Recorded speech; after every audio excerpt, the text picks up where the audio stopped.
Our witnesses here today are pretty historical. Joining us via Zoom, we actually have Mr. Abraham Bolden. Mr. Bolden was an agent with the U.S. Secret Service appointed by President Kennedy in 1961. And sir, we want to thank you very much for attending today. We are very happy that you are here. We also have Dr. Don Curtis. Dr. Curtis was a resident in oral and facial surgery at Parkland Hospital in Dallas. And at 12:45 p.m. on November 22nd, 1963, he was actually in the trauma room 1 attempting to save President Kennedy's life. He is joining us today in person. Dr. Judge Tunheim, Mr. Tunheim is currently a federal district judge in Minnesota, but previously served as. I now recognize Mr. Bolden to give an opening statement.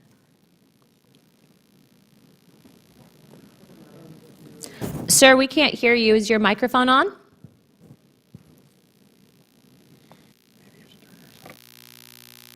Because of previous technical issues, Mr. Bolden, if you can, please give your opening statement. You're on. Chairman Bolden and honorable distinguished members of the committee.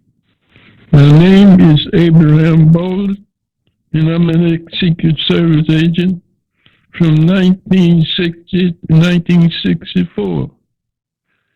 I helped protect President Kennedy and also Dwight Eisenhower and LBJ Johnson. Now, we have a document here that all Americans should respect. And it says we hold these truths to be evident that all men are created equal, that are endowed with the Creator, with certain inalienable rights, that among these are life, liberty, and the pursuit of happiness.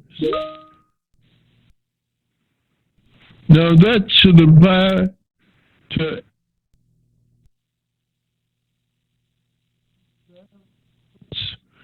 with the courageous evidence that we support what the forefathers wrote. Now, growing up in East St. Louis, Illinois, my father, Daniel Bolden, my mother, Ophelia, I noticed that there were quite a bit of trauma and things that were going on. I wanted to get to the bottom of criminal activity, hate, racism, lack of respect.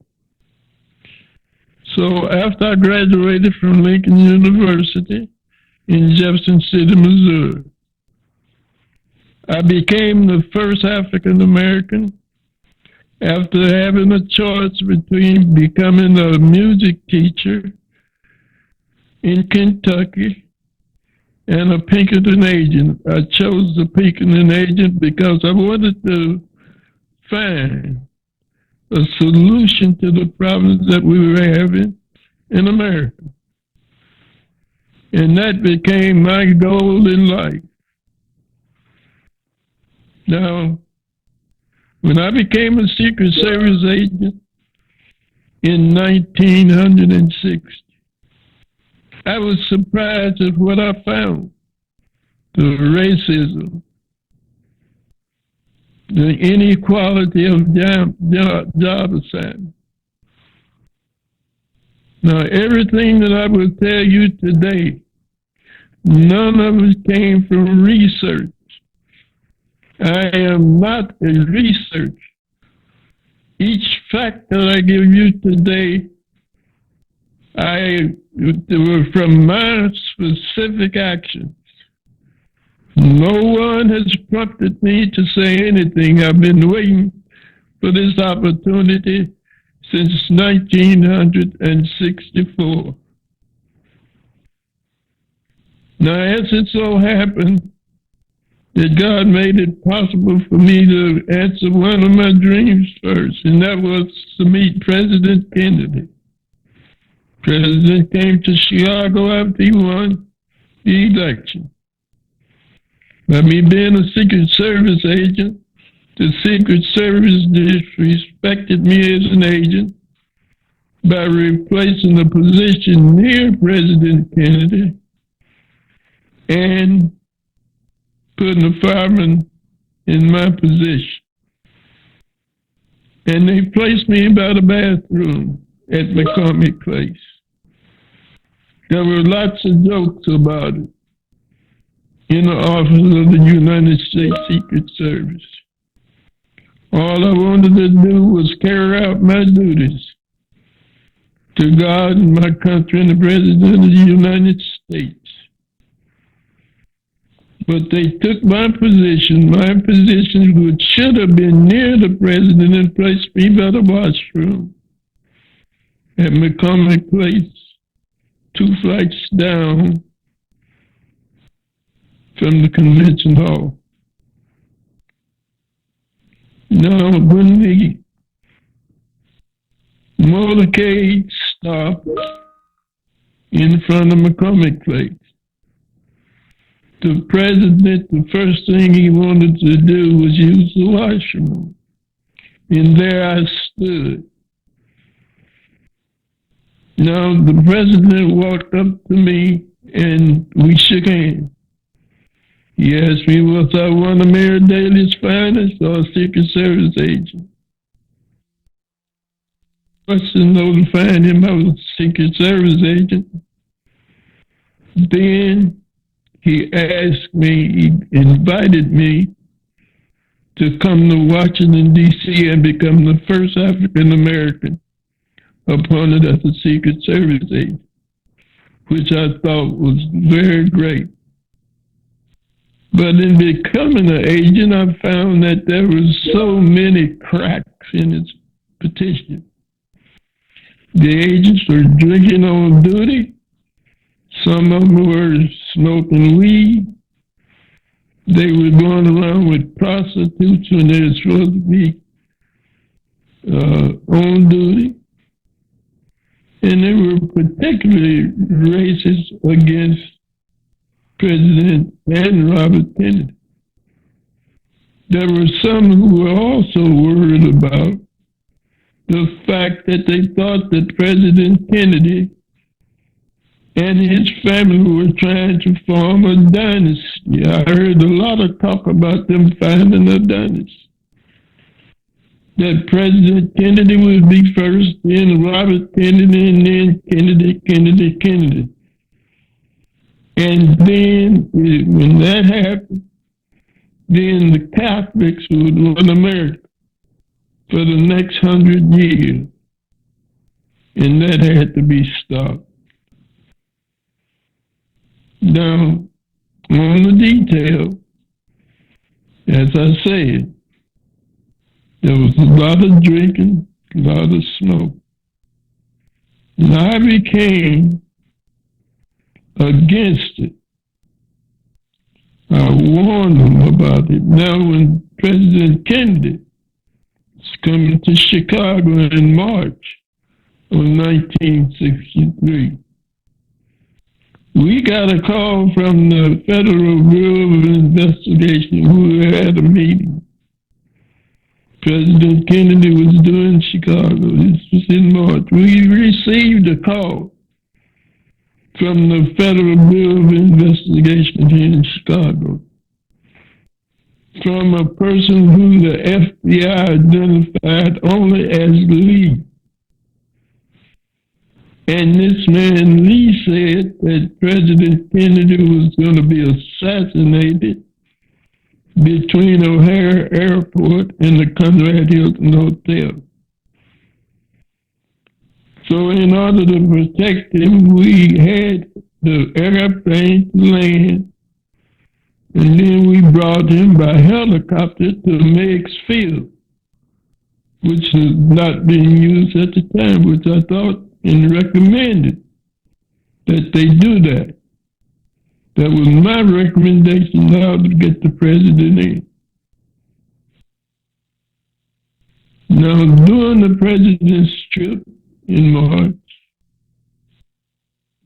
I noticed one thing, that every time the photographers would take our pictures together where I was concerned, that they had an agent assigned to remove all of the negatives. They took them, and I don't know what they did with them. But we haven't been able to find suitable pictures yet. But as I said, I was one of the strong agents who was on their tail about their conduct. And they didn't like it, and I didn't like their conduct. So we were even Steven. So I had an opportunity with President Kennedy's invitation to go with the president to Massachusetts, to Ironsport. They were very disrespectful to me, calling me nigger and different terms such as that movie. And they made it miserable for me as an agent of the United States Secret Service.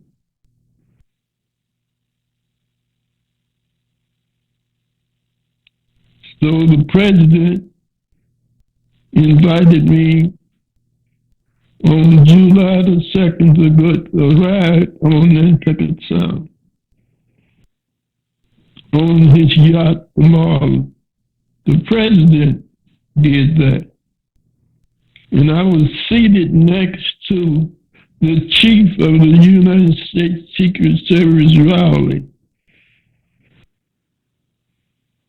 While we were on the yacht Marlin, the president sent to me lunch, clam chowder, and said, the seller who brought me the lunch, I'm going into this to tell you what type of person, what a wonderful person that President Kennedy was.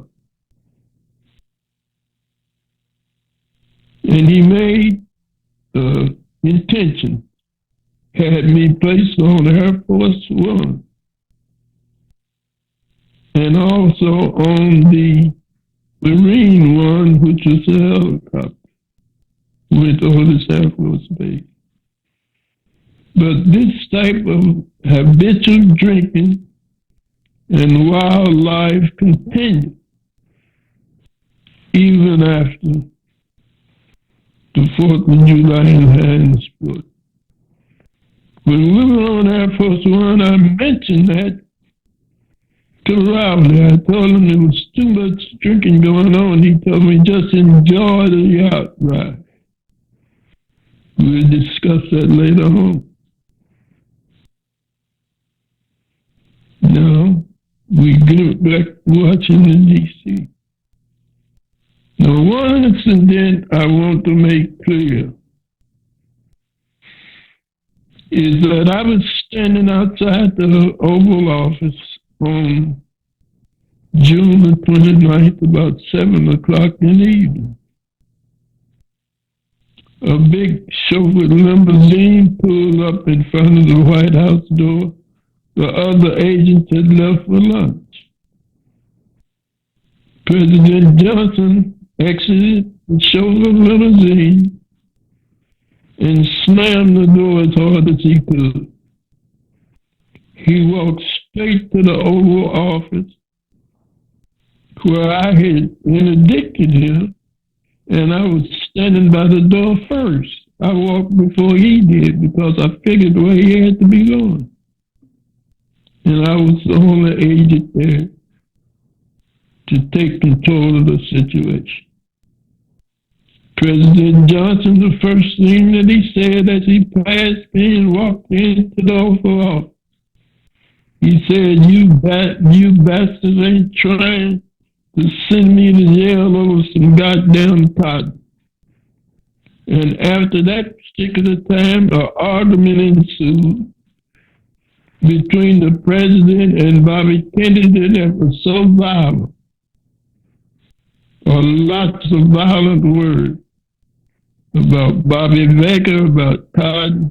I couldn't distinguish every word that they said. But when Johnson left the Oval Office, He first wanted to know who I was, standing by the Oval Office door. His chauffeur told him he must be Secret Service or FBI, or he couldn't be standing there. Now, as Johnson exited the office, he looked back, told the president and Bobby Kennedy, "You bastards are going to get enough of fucking with me." Those were exact words. And he was in such a different, violent mood that I reported it to the then head of my shift leader, Harvey Henderson. Harvey Henderson's thought was, "I'd kill a motherfucker myself if I had a chance." Now, some of these facts are in the Echo from Heated Glasses for the book that I wrote. Some are not, and I left them out simply because I felt that my life would be in danger if I included it. Mr. Bolden, if you can for a moment, we actually have some questions in regards to your testimony. So is it okay if we move to some of the other witnesses for opening and then come back to you with specifics on your experience? Move to other witnesses and come back to you with questions. Is that okay? Yeah.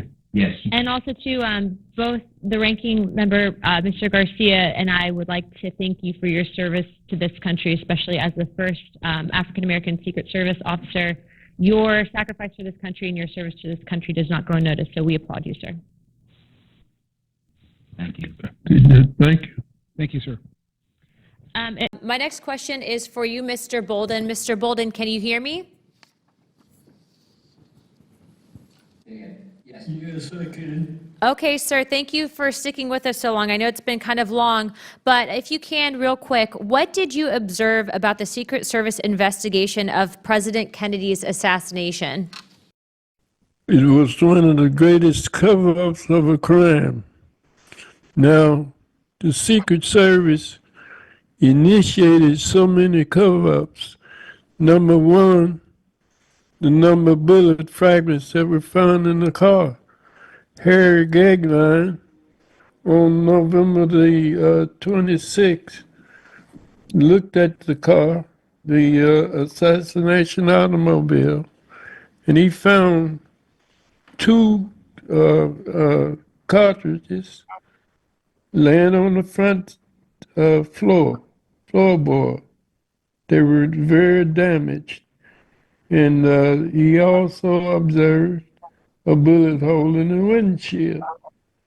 And he was told not to let the FBI know about any of this and to get the car to Michigan somewhere where they could put a new windshield in and clean the car up. Now, the biggest thing that I was talking about was the violations of constitutional rights that followed, especially in my case, simply because I wouldn't be quiet. I was framed, I was arrested, they attempted to declare me insane. And I was put in Springfield, Missouri, forced to take drugs, mind-boggling drugs. Now, that stemmed from the fact that on the 18th of November 1964, I was called to Washington, D.C. And they told me they were going to give me another name, change my identity, and that I would become another individual. And that, in fact, did happen. And I think that they were setting me up for assassination myself. I think that that's what was going on. Because when they sent me to the penitentiary, they made it clear that it was a case of my being so agitated about the assassination that I wouldn't keep quiet. And so they gave me 2 trials. They had 2 convicts that I had arrested, and they put me on trial twice in 1 month. And that was never heard. They kidnapped me out of Washington, D.C., violation of my constitutional right, denied me an attorney simply because they said I was not a player. I was not a team player. I wouldn't keep my mouth shut. And so when they did that to me, they sent me to Springfield and put me in a camp there where I was threatened by one of the inmates. And they used that as an excuse that on July the 7th, 1967, 2 guards came to the camp and got me and took me to what they call 2-1-East. And they undressed me, got me naked, threw me in a cell. And the next thing I know, they were forcing medication on. The guard came by, he says, we have medication time. I said, I haven't been before a court. No court has said that I was insane. You're supposed to take me to the court. But they didn't do that. They forced me to take these drugs. One of them knocked me out. I fell on the floor, hit back, and had to go into the hospital to have it looked at. And this is how they treated me now. I was kidnapped out of Washington, D.C., brought to Chicago, denied an attorney by the United States attorney, Edward V. Henry.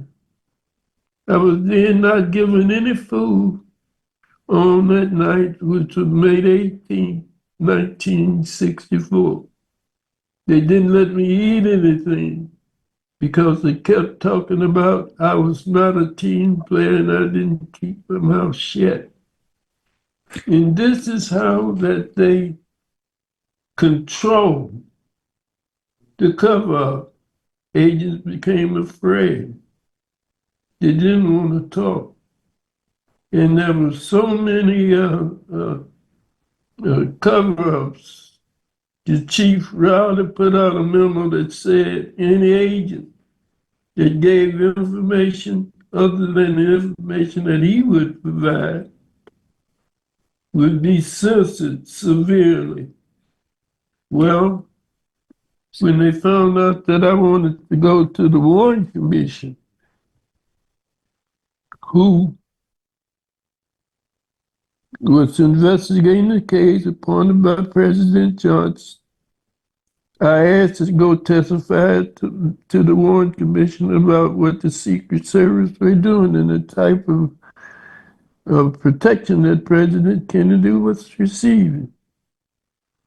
And so they brought me from Washington, D.C., denied me an attorney. Every constitutional right was violated and forced me to take medical drugs, stripped me naked, removed me to such prisons. Now here I was, an ex-Secret Service agent. They locked me up with people whom I had put in jail myself. I was threatened by these people. And it really affected me and my wife, Barbara Bolden, who stuck with me throughout this ordeal.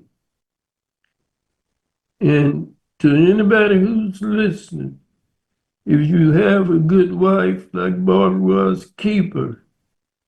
Keep her because that's the scripture said. A double band is not easily broken.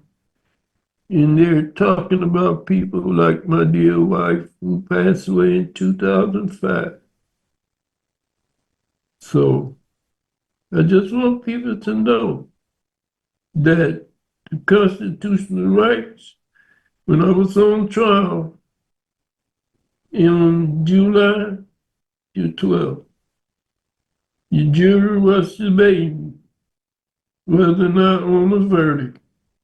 The judge called the jury report and told the jury, in my opinion, Bolden is guilty of all the counts in the indictment, which were 3 counts. That jury did not find me guilty. So the judge set another trial for 2 weeks later. For 2 weeks now, a second trial. And we asked for a new judge. The judge himself, in violation of the federal procedure, heard the motion himself when the law says that if a complainant files a motion for change of judge, that the judge who the complainant is against shall not make the decision as to the presidential action. So here I am now. It took me 90 years for anybody to look into it. It broke my heart because America is supposed to be the leader in constitutional rights. It's supposed to be a leader in democracy. Yet,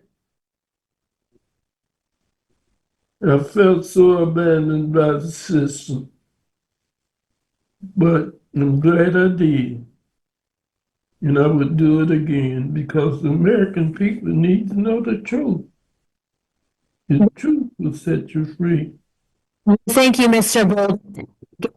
Madam Chairman, Yes. or Chairwoman, I'm Tyler Nixon. I'm counsel for Mr. Bolden, and I can just give a minute of clarification here. Mr. Bolden was, in fact, prosecuted on what, I've delved into this case very deeply. This was one of the most rigged. You want to talk about weaponization of the judicial system and the justice system. This man was railroaded. He had a judge, as he said, who told the jury that he believed that he was guilty. He set a new trial, and the 2 accusing witnesses were 2 men that he had arrested previously as counterfeiters. And the main witness, who purportedly, out of the goodness of his heart, went to the head of the Secret Service, Maurice Martineau, to report the supposed solicitation of a bribe, which was the accusation, admitted in his trial about 4 months later that he perjured himself in Mr. Bolden's trial. Yes, Mr. Nixon, we actually would be happy to collect all that information off record, but just due to process, as you're not a stated witness, we just have to be careful about, but I will say, at least I speak for myself, I do not believe that Mr. Bolden was actually guilty of a crime. I do believe that he was falsely, if you will, framed. And so on behalf of the U.S. government, we'd like to apologize to him and his family, because obviously that's not how we are supposed to treat people in this country. And so you have our sympathy and as well as our apology for the treatment of that. But we will be happy to follow up on that, because as stated, we would like to collect and make sure that this does not happen to future individuals, and that requires changing of laws and also putting protections in place. But I would like to thank all of you. We've gone way over our time today, but the fact that you all traveled in and were willing to come testify, especially you, Dr. Curtis, Mr. Bolden, Judge Tenheim, Mr. Hardway, Mr. Horn, and Ms. Coe, thank you so much for coming here today. If you do have any other information you would like to submit to the task force, we will happily accept that, and we will be following up on some of these suggestions that you have all made today. And with that, without objection, all members will have 5 legislative days in which to submit materials and additional written questions for the witnesses, which will be forwarded to the witnesses for their responses as well. If you'd like to submit anything else to the record, we'd be happily accepting of that. If there are no further business, without objection, the task force stands adjourned.